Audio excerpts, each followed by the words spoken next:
Hey kids, what are some things you know that burn? That's right, fires, in chimneys, candles, and campfires. Do you remember who helps us put out fires?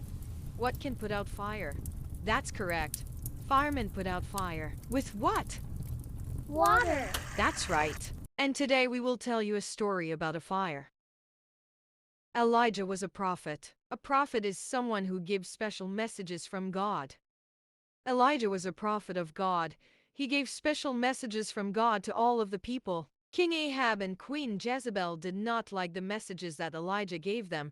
He told them that they were bad and that they were wrong to worship other gods besides the Lord. He told them that God would take away the rain so that they would learn that he was the true and powerful God. Ahab and Jezebel were so angry that they tried to kill Elijah and all of the other prophets.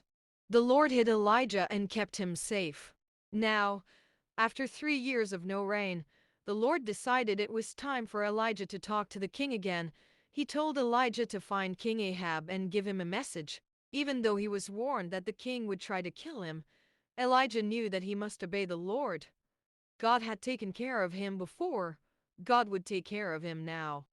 Elijah met Ahab. Ahab was very angry with Elijah. "You are a troublemaker, Elijah. You caused the rain to go away.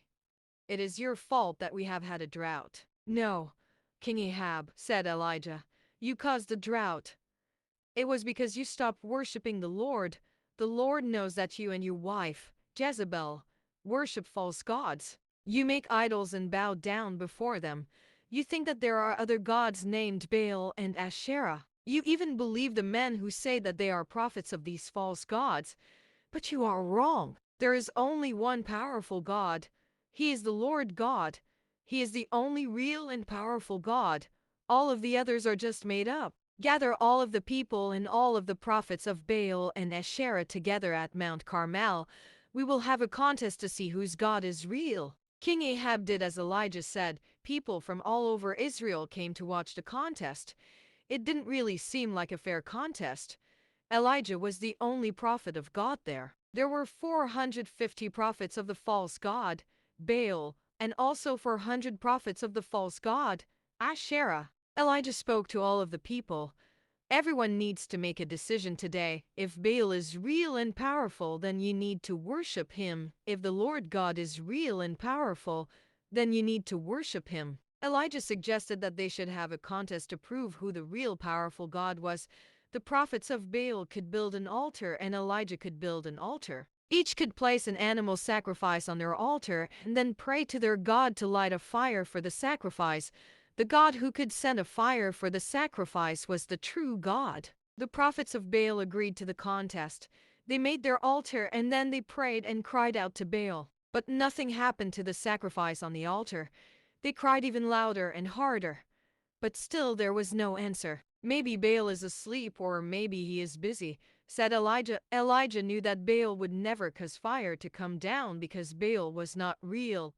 Baal was just a god that someone made up. Next, it was Elijah's turn. He built an altar to God. He used 12 stones to make it, and then he placed the sacrifice on the altar. Then, Elijah did something very unusual. He dug a ditch around the altar he made. He asked for 4 large jars of water and had them poured over the altar. Then he did it again, and then again. There was so much water that it soaked the sacrifice and all of the wood on the altar. It even ran into the ditch around the altar. How would something soaked in water ever burn? This seemed impossible. Then Elijah prayed to God. "I pray to you, Lord, because you are the only God. Please show all of these people here today that you are real. Please send down fire and burn this sacrifice." Then an amazing thing happened. Fire came down out of the sky and burned the sacrifice. But the amazing things did not stop there. The fire was so powerful that it burned the wood on the altar, the stones, the dirt, and even dried up all of the water in the ditch around the altar. There was nothing left. Now everyone knew that the Lord was the only powerful God. They bowed down and kept saying, "The Lord, He is God. The Lord, He is God." The prophets of Baal tried to run away, but they were caught and killed. Remember that there had been a drought for 3 years? Elijah prayed again. He knew that the Lord would end the drought and that the rain would come. His servant saw a cloud in the sky. The cloud was the size of a man's hand. Then it got bigger and bigger, and the sky became black. Elijah told Ahab that the rain was coming. King Ahab rode his chariots, and Elijah ran to beat the storm. The drought was over. After the fire and the storm, do you think King Ahab learned a lesson? No. He still did not obey the real God. He would rather worship made-up gods. When King Ahab told Queen Jezebel about that, she was very angry. The king and queen hated Elijah and the prophets of God. As long as she lived, Queen Jezebel kept sending soldiers to try to kill Elijah.